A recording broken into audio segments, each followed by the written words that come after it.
Assalamualaikum warahmatullahi wabarakatuh. Yang terhormat Ibu Akbar Rizky selaku dosen statistika kelas ST16 dan teman-teman sekalian yang kami banggakan. Perkenalkan, kami dari kelompok 1 dengan saya sendiri, Aulia Fatona, dan teman-teman saya ada Juman, Nurlaila, Farhan, Gina, Zahrani, Rinto, Revina, Yuniar, dan juga Dias. Pada kesempatan kali ini, izinkan kami untuk menyampaikan hasil diskusi kami dengan judul Survei Perbandingan Pengeluaran untuk Fashion pada Mahasiswa dan Mahasiswi PKU IPB University Angkatan 58. Untuk pemaparan selanjutnya ada latar belakang, tujuan, dan juga pertanyaan-pertanyaan terkait yang akan disampaikan oleh teman-teman saya. Kepada Farhan, waktu dan layar dipersilahkan. Baik, terima kasih atas kesempatannya. Gaya berpakaian setiap orang memiliki perbedaan sesuai keinginannya untuk tampil menarik. Perkembangan tren fashion yang terus berkembang tak menutup kemungkinan beberapa orang mengikuti tren gaya berpakaian masa kini, khususnya pada remaja. Salah satu perkembangan yang terlihat dominan ialah gaya berpakaian yang sering digemari oleh remaja masa kini. Pengaruh perkembangan fashion di kalangan remaja seiring berkembangnya zaman tentunya akan selalu memicu adanya tren-tren baru yang dianggap eksis di masa itu. Perkembangan ini bisa dari segala macam ide, dari teknologi hingga cara berpenampilan. Hal ini memunculkan rasa keingintahuan kelompok kami untuk menginterpretasikan pola konsumtif remaja terhadap gaya berpakaian. Oleh karena itu, survei ini dibuat untuk mengetahui perbandingan pengeluaran terhadap gaya berpakaian pada remaja, khususnya mahasiswa dan mahasiswi PKU IPB University Angkatan 58.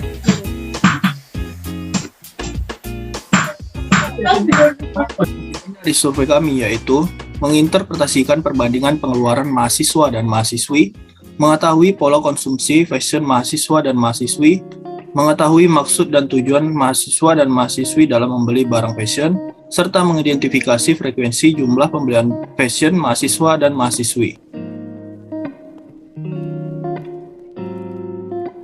Sebelum masuk ke pertanyaan yang berkaitan dengan judul, responden ditanyakan dulu 6 pertanyaan demografi yang terdiri atas nama, yang NIM, kelas, paralel, asal provinsi, dan jenis kelamin. Nama NIM diisi berdasarkan isian singkat, kelas, paralel, asal provinsi, dan jenis kelamin yang termasuk ke dalam peubah nominal diisi dengan menggunakan multiple choice.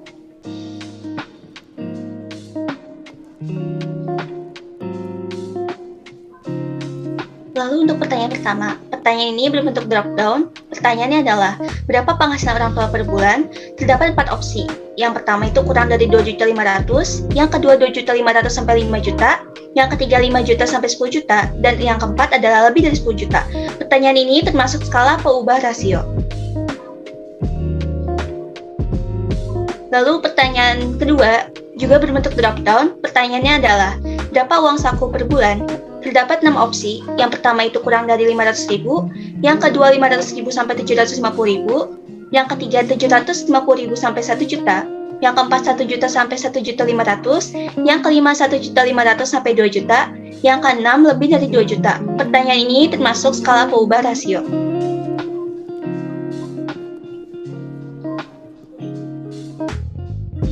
Pertanyaan nomor 3 merupakan pertanyaan jawaban singkat dengan pertanyaan berapa rata-rata alokasi dana untuk belanja fashion per bulan, dengan jawaban singkat menggunakan titik untuk pemisah ribuan dan koma untuk desimal. Pertanyaan ini masuk dalam pertanyaan dengan skala peubah rasio.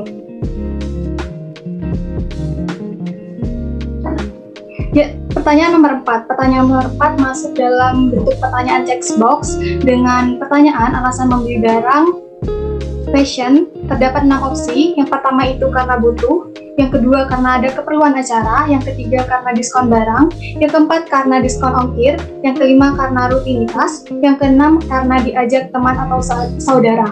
Jenis pertanyaan ini masuk dalam jenis skala peubah nominal. Kemudian pertanyaan nomor 5 dengan skala peubah ordinal dengan bentuk pertanyaan multiple choice, yaitu pertanyaannya seberapa sering membeli barang fashion dalam 1 bulan. Opsi yang A itu belum tentu sebulan sekali beli, opsi B 1 kali dalam sebulan, opsi C 2 kali dalam sebulan, opsi D 3 kali dalam sebulan, dan opsi E lebih dari 3 kali dalam sebulan. Kemudian pertanyaan nomor 6 dengan skala perubahan nominal dan bentuk pertanyaan checkbox. Untuk pertanyaannya, barang yang dibeli biasanya berupa apa?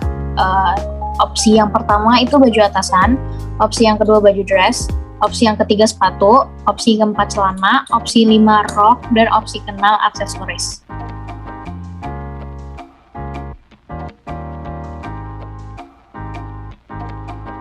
Selanjutnya untuk pertanyaan 7, pertanyaan ini dalam bentuk multiple choice. Pertanyaannya yaitu apakah Anda memiliki kecenderungan terhadap merek tertentu dalam membeli barang? Jawabannya terdiri dari ya atau tidak. Pertanyaan ini termasuk skala berubah. Selanjutnya,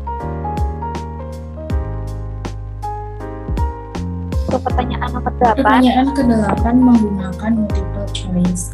Dengan pertanyaan membeli barang paling sering dengan cara apa? Opsi jawaban yaitu online dan offline. Pertanyaan ini termasuk ke dalam skala berubah nominal.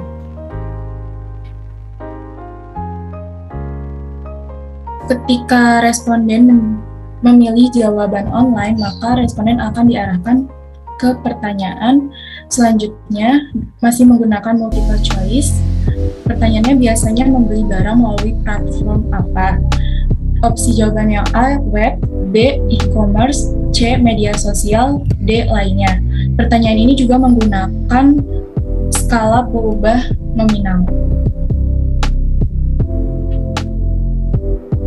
Selanjutnya, akan diberikan pertanyaan, apa alasan yang paling penting menurut Anda dalam memilih media pembelian barang secara online? Dengan opsi jawaban A, banyak promo, B, cara pembelian yang mudah, C, tampilannya bagus, D, lainnya. Pertanyaan ini juga menggunakan skala berubah nominal.